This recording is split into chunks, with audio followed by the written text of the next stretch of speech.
दोस्तों, रात को मैं गहरी नींद में थी। तभी मुझे महसूस हुआ कि कोई मुझे जगाने की कोशिश कर रहा है। मैंने धीरे धीरे अपनी आंखें खोलकर देखा तो मेरे बेड के पास मेरी बहन खड़ी थी। मैं फौरन उठकर बैठ गई। पहले मेरे दिमाग में ख्याल आया कि कहीं जीजू को कुछ हो तो नहीं गया जो वह मुझे इस वक्त जगाने आई है। पर जैसे ही मैंने अपनी दीदी से पूछा, क्या हुआ दीदी, तो दीदी फौरन मेरे मुंह पर हाथ रखा और बोली, चुप रहो कृतिका, और जल्दी यहाँ से उठो। मैं हैरत से भरी हुई थी कि वह इतनी रात को मुझे जगाने क्यों आई है और मुझे खामोश रहने को क्यों कह रही है। फिर कुछ दिन पहले सुनी खबर की तरफ मेरा ख्याल गया। मुझे लगा कि शायद घर में कोई घुस आया है, इसीलिए वह ऐसा कर रही है। मैंने घबराते हुए इशारे से दीदी से पूछा, क्या बात है दीदी, सब ठीक तो है ना? तुम इतनी रात को यहाँ क्या कर रही? तो दीदी ने जो बात मुझसे कही उसे सुनकर मैं हैरत में पड़ गई थी।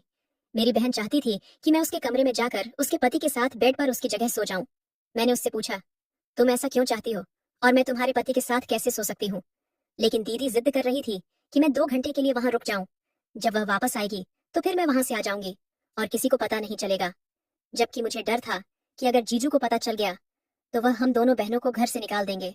मुझे जीजू के साथ सोने में बहुत ही अजीब लग रहा था, लेकिन मेरी दीदी मिन्नत कर रही थी, इसलिए मैं चुपचाप उसकी बात मान गई और उसके कमरे में जाकर बेड के कोने पर सो गई। फिर जीजू ने मुझे, और यह सब मैं इस कहानी में बताने वाली हूँ। नमस्ते दोस्तों, आज की इस कहानी में आपका स्वागत है। दोस्तों, मेरा नाम कृतिका है और मेरी उम्र अभी 16 साल की है। दोस्तों, मेरे फैमिली में मेरी मम्मी और मेरी बहनें हैं और हम एक छोटे से गांव में रहते हैं। मेरी बड़ी बहन रेखा की शादी एक बड़े शहर में हुई थी और वह अपने पति के साथ शहर में रहती थी। मैंने जब बोर्ड की एग्जाम पास किया तो पास के ही एक कॉलेज में एडमिशन के लिए फॉर्म जमा करवा दिए, क्योंकि हमारे गांव की लड़कियां वहीं पढ़ने जाती थीं। लेकिन मेरी बहन ने जिद की कि वह मेरा एडमिशन बड़े शहर में करवाएगी और खुद ही मेरे सारे डॉक्यूमेंट ले गई और अपने शहर के कॉलेज में जमा करवा दिए। जब मेरा एडमिशन हो गया तो उसने खुद ही ऑफर किया कि मैं उसके घर में उसके पास रहूंगी। मेरी दीदी ने अपने पति और अपने मम्मी पापा को कैसे राजी किया मुझे नहीं मालूम, पर मैं खुश थी कि मुझे एक शहर के कॉलेज में पढ़ने का मौका मिल रहा था और मैं गांव छोड़कर शहर में आ गई। मुझे यहाँ आए अभी ज्यादा दिन नहीं हुए थे, लेकिन हर काम में मेरी बहन मेरा साथ देती थी। जिस तरह का फैशन चलता था वह मुझे उसी तरह के कपड़े लाकर देती थी, मुझे अच्छा खाना खिलाती थी और मेरी सारी फरमाइश पूरी करती थी। और इसी तरह के बहुत से एहसान दीदी के मुंह पर बन गए थे। वैसे भी वह मेरी बड़ी बहन थी तो मैं उसकी हर बात माना करती थी। सब कुछ बिल्कुल ठीक चल रहा था। जब पहली बार कॉलेज में छुट्टी हुई तो मैं बहुत खुश थी कि अब मैं वापस अपने गांव जाऊंगी और अपने दोस्तों से मिलूंगी। लेकिन मेरी दीदी ने मुझे ज्यादा दिन गांव में रहने नहीं दिया। वह बोली, तुम शहर में ही रहो और अपनी पढ़ाई पर ध्यान दो। मुझे लगता था कि वह मेरा बहुत ख्याल रखती है। वह मुझे शायद इसलिए इतना मोटिवेट करती है क्योंकि खुद उसने छोटे से ही कॉलेज में पढ़ा था, और शायद वह यह चाहती थी कि उसकी बहन अच्छे से पढ़े और गांव में सबसे आगे रहे। मेरी बड़ी बहन के दिमाग में क्या चल रहा था यह तो मुझे मालूम नहीं था। मेरी छुट्टियां अभी कुछ दिन बाकी थीं, फिर भी मैं गांव से वापस आ गई। मेरे जीजू भी मुझे घर का एक हिस्सा ही समझने लगे थे, इसलिए उन्हें भी मेरी आदत हो गई थी। वह भी मेरे वापस आने से बहुत खुश थे। जिस दिन मैं गांव से वापस आई उस दिन थकान की वजह से मैं जल्दी सो गई। आधी रात को मेरी बहन मेरे कमरे में आई। उसने चुपके से मुझे अपने कमरे में जाकर सोने को कहा और मेरे सवाल करने पर कहा, मेरी दोस्त हॉस्पिटल में है और उसे मेरी जरूरत है। तुम्हारे जीजू उसको बिल्कुल पसंद नहीं करते। तुम जाकर मेरे कमरे में सो जाओ ताकि उन्हें मालूम ना हो कि मैं कमरे में नहीं हूँ। मैं इस बात पर खामोश हो गई और इस पर ज्यादा सोचा नहीं। लेकिन मुझे क्या मालूम था कि एक बार उसकी बात मानकर मैंने अपने लिए क्या मुश्किल खड़ी कर ली है और यह चीज मेरे ऊपर क्या क्या मुसीबतें लाएगी। ये सच्चाई मुझे नहीं मालूम थी। इस बात को 2 हफ्ता ही गुजरा था कि दोबारा से मेरी बहन ने मुझे उसके कमरे में जाकर सोने को कहा। मैं तो बहुत बहस कर चुकी थी, लेकिन आखिरकार मुझे उसकी बात माननी पड़ी, और जब 4-5 बार यही आदत रही तो मैं भी अब बहस करना छोड़ चुकी थी। जब भी वह मुझे जगाती मैं खामोशी से उसके कमरे में जाकर सो जाती। लेकिन एक दिन मुझे ऐसा महसूस हुआ जैसे मेरे जीजू जाग रहे हैं और उन्हें मालूम है कि बिस्तर में उनके साथ उनकी पत्नी नहीं बल्कि साली है। मुझे बहुत डर लगा और मैं सोच रही थी कि अगर उन्होंने मुझसे सवाल कर लिया कि तुम मेरे साथ क्यों लेटी हो तो फिर क्या होगा। मैंने जैसे तैसे कुछ घंटे गुजारे और करीब 4 घंटे बाद मेरी बहन वापस आ गई। दूसरे दिन मैंने दीदी को बताया कि मुझे लगता है कि रात को जीजू जाग रहे थे और उन्हें सब कुछ मालूम है। लेकिन मेरी बहन कहने लगी, नहीं, उन्हें कुछ मालूम नहीं है। अगर मालूम होता तो यकीनन वह मुझसे सवाल करते या तुमसे सवाल कर लेते। तुम डरो मत। मुझे उसकी इस झूठी तसल्ली से बिल्कुल भी सुकून नहीं आ रहा था। अब तो मेरा कॉलेज भी शुरू हो गया था और दीदी का यह सिलसिला भी जारी था। मेरी बहन पहले 2 हफ्तों में एक बार जाया करती थी, पर अब तो हर 2-4 दिन बाद जाया करती थी। मेरी बहन मुझे कभी नहीं बताती थी कि वह कहाँ जाती है। पूछती भी थी तो इस सवाल को सख्ती से टाल देती थी। हैरत की बात तो यह थी कि वह जिस दोस्त का नाम बताती थी, उस दोस्त को मैंने आज तक नहीं देखा था, और ना कभी वह हमारे घर आई थी, और ना ही मेरी बहन कभी दिन की रोशनी में उससे मिलने गई थी। मुझे शक हो रहा था कि वह कुछ तो गलत कर रही है, लेकिन बता नहीं रही थी। मैंने सोच लिया था कि इससे पहले कि यह बात खुल जाए, मुझे सारी हकीकत मालूम करनी होगी। इसलिए मैंने सारी प्लानिंग कर रखी थी। 4 दिन हो गए थे और मेरी बहन ने मुझे रात को अपने कमरे में जाने को नहीं कहा था। इसलिए मुझे यकीन था कि आज की रात वह जरूर जाएगी। जब रात को बहन ने मुझे जगाया तो मैं चुपचाप उसके कमरे में जाकर उसके बिस्तर पर लेट गई, और जब उसने देखा कि मैं लेट गई हूँ तो वह घर से निकल गई। लेकिन मैंने सारी प्लानिंग पहले से ही कर रखी थी, इसलिए फौरन तकियों से अपना शरीर बनाया और दबे कदमों से उसके पीछे पीछे घर से निकल गई। मुझे डर भी लग रहा था, लेकिन मुझे सच्चाई का पता लगाना था। मुझे नहीं मालूम था कि इसका अंजाम क्या होगा, लेकिन जहां मेरी बहन जा रही थी, मैं भी वहीं उसके पीछे पीछे जा रही थी। मुझे इस बात की भी चिंता थी कि अगर मेरे जीजू जाग गए तो फिर क्या होगा, क्योंकि मुझे पहले से ही यकीन था कि वह सब कुछ जानते हैं। गली में बहुत अंधेरा था और मैं बहन के पीछे पीछे दबे पांव चल रही थी। मुझे यूं लगता था जैसे उसे एहसास हो रहा हो कि कोई उसके पीछे आ रहा है, क्योंकि वह थोड़ी दूर चलने के बाद रुककर पीछे भी देख लेती थी। लेकिन मैं अंधेरे में काली चादर लेकर चल रही थी, इसलिए शायद उसे नजर नहीं आ रही थी। तभी मैंने देखा कि मेन रोड पर एक गाड़ी खड़ी हुई है। मेरी बहन उसी गाड़ी में बैठकर चली गई। अंधेरे की वजह से मैं गाड़ी का नंबर भी ना देख सकी, और हैरत की बात यह थी कि गाड़ी की हेडलाइट वगैरह भी ऑन नहीं थी और गाड़ी भी काले रंग की थी। इस वजह से मुझे कुछ मालूम नहीं हो सका कि वह गाड़ी किसकी है और उसका नंबर क्या है। मेरे पास अब कोई रास्ता नहीं था, इसीलिए मुझे वापस घर आना पड़ा। मैं खामोशी से अपनी बहन के कमरे में आ गई और उसकी जगह जाकर लेट गई। मुझे पूरा यकीन था कि मेरे जीजू जाग रहे हैं, लेकिन उन्होंने मुझसे कोई सवाल नहीं किया और ना ही मैंने कोई आवाज पैदा की। फिर 4 घंटे के बाद दीदी वापस आई। उसने मुझे खामोशी से इशारा किया और हमेशा की तरह मैं उठकर अपने कमरे में चली गई और वह अपनी जगह पर लेट गई। लेकिन मैंने सोच लिया था कि आज सुबह अपनी बहन से फिर सवाल करूंगी कि वह कहाँ जाती है। अगर उसने मुझे कुछ न बताया तो सारी बातें अपने जीजू को बता दूंगी, क्योंकि मैं इस खेल का हिस्सा नहीं बन सकती थी और ना ही बनना चाहती थी। मुझे अपनी बहन पर हैरत हो रही थी कि वह कैसे यह सब कुछ कर रही है, क्योंकि मुझे यकीन था कि वह गलत रास्ते पर चल रही है और उसकी ऐसी कोई दोस्त नहीं है जिसे वह इतनी रात हॉस्पिटल लेकर जाती है। शायद वह किसी लड़के के साथ जाती है।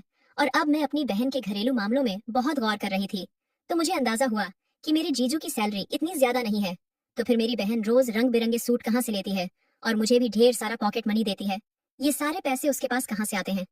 जैसे जैसे मैं सोचती जा रही थी, मुझे हर कहानी में शक नजर आ रहा था। कुछ तो गलत हो रहा था, और इसी बात ने मुझे बहुत ज्यादा परेशान कर दिया था, क्योंकि अगर यह बात खुल जाएगी तो मेरा भविष्य भी खराब होगा और साथ में बहुत ज्यादा बदनामी भी होगी। पर दीदी ये सब क्यों कर रही थी? उसकी एक ही ख्वाहिश थी कि उसकी शादी किसी शहर में हो, और उसकी यह ख्वाहिश पूरी भी हो चुकी थी। तो फिर वह जीजू को क्यों धोखा दे रही है? मेरे मन में बहुत सारे सवाल थे, लेकिन मेरे पास जवाब नहीं थे। जवाब मेरी बहन के पास थे, जो मुझे देना ही नहीं चाह रही थी। मुझे उससे हर सवाल का जवाब चाहिए था। इसलिए मैंने दूसरे दिन सुबह कॉलेज से छुट्टी कर ली और जीजू के ऑफिस जाने के बाद अपनी बहन से सवाल किया, तुम कहाँ जाती हो और किसके साथ जाती हो? मुझे आज सब कुछ सच सच बता दो, क्योंकि मैं जानती हूँ कि तुम किसी गलत रास्ते पर निकल गई हो। कल रात मैं ही तुम्हारा पीछा कर रही थी, और अब भी अगर तुमने मुझे सच न बताया तो मैं तुम्हारे पति को सब कुछ बता दूंगी। मेरी बात सुनकर वह परेशान सी हुई, लेकिन फिर दीदी ने कहा, अगर मैं किसी के साथ जाती हूँ तो यह मेरा मसला है। मैं तुम्हें यहाँ इसलिए लाई थी ताकि तुम मेरा साथ दे सको। मेरा और तुम्हारा चेहरा एक जैसा है। अंधेरे में किसी को बिल्कुल समझ नहीं आएगा कि मैं कौन हूँ और तुम कौन हो, और तुम्हें यह सब कुछ करना ही होगा जब तक मैं चाहती हूँ। अगर तुम मना करोगी तो मेरे पास एक ही रास्ता है कि मैं तुम्हें गांव वापस भेज दूंगी और माँ को यह बता दूंगी कि तुम्हारा अपने जीजू से किसी किस्म का कोई रिश्ता था, इसलिए मैंने तुम्हें वापस भेजा है। इसके बाद ना तो मम्मी पापा तुम्हें आगे पढ़ने देंगे और ना ही गांव में तुम्हारी कोई इज्जत करेगा। उसकी इस बात ने मेरी आंखें खोल दी थी। अगर दीदी सच में ऐसा कर देगी तो मैं किसी को मुंह दिखाने के लायक नहीं रहूंगी। लेकिन मुझे अपनी बहन की खुदगर्जी पर अफसोस भी हो रहा था। मैं उसी वक्त रोते हुए वहां से उठ गई और अपने कमरे में जाकर सोचने लगी कि दीदी यह सब कुछ क्यों कर रही है। वह तो बहुत ही सीधी सादी सी लड़की थी। उसने कभी कोई गलत रास्ता नहीं चुना था, जबकि वह शहर में अकेले पढ़ने भी गई थी। उसने शहर में रहकर 5 महीने का कंप्यूटर कोर्स किया था। तब वह अकेली रहती थी। हमने कभी भी उनके बारे में कोई गलत बात नहीं सुनी थी। तो अब जब वह शादीशुदा है तो ऐसे काम क्यों कर रही है? कभी कभी लगता था कि वह कुछ गलत नहीं कर रही है, लेकिन आंखों देखा कभी झुलाया नहीं जा सकता है। मैं हर तरफ से फंस चुकी थी। अगर किसी को कुछ बताती तो मेरी बेइज्जती होती, और अगर ना बताती तो मुझे अपनी बहन के इशारों पर नाचना था और उसकी कठपुतली बनकर रहना था। इसलिए हर रास्ता बंद हो चुका था। पढ़ाई अधूरी छोड़कर गांव जाती तो भी सब सवाल करते, और अगर किसी से कुछ बताती तो बहन की धमकी सामने थी। इसलिए मुझे खामोशी से वही करना था जो वह कह रही थी। हालांकि इस काम में मेरी रजामंदी नहीं थी, और दूसरी तरफ मेरे जीजू के रंग भी बदलते जा रहे थे, जो मेरे लिए बहुत ज्यादा परेशानी की बात थी। वह बहन के सामने तो बिल्कुल नॉर्मल रहते थे, लेकिन जैसे ही मेरी बहन आगे पीछे होती तो वह मुझसे इशारों में बातें करने लगते, जैसे वह जानते हो कि मैं रात को उनके पास सोई हूँ। अब यह बात मेरे लिए और ज्यादा मुसीबत थी। मैंने सोचा था इस बारे में जीजू से बात कर लूंगी, लेकिन अब उनकी मीठी मीठी बातों की वजह से मैं उनसे भी खींची हुई रहती थी। एक बार मैं बहन की अलमारी से कोई चीज ढूंढ रही थी कि मैंने एक अजीब सी चीज देखी। अलमारी के पीछे की साइड कुछ छुपाया गया था, और जब मैंने वह खोल कर देखा तो मैं हैरत में रह गई। उसमें लड़कियों की जीन्स और शर्ट पड़ी हुई थी। ऐसे कपड़े तो हमारे यहाँ दूर दूर तक कभी किसी ने नहीं पहने थे। मैंने अपनी बहन को भी कभी यह सब पहनते नहीं देखा था।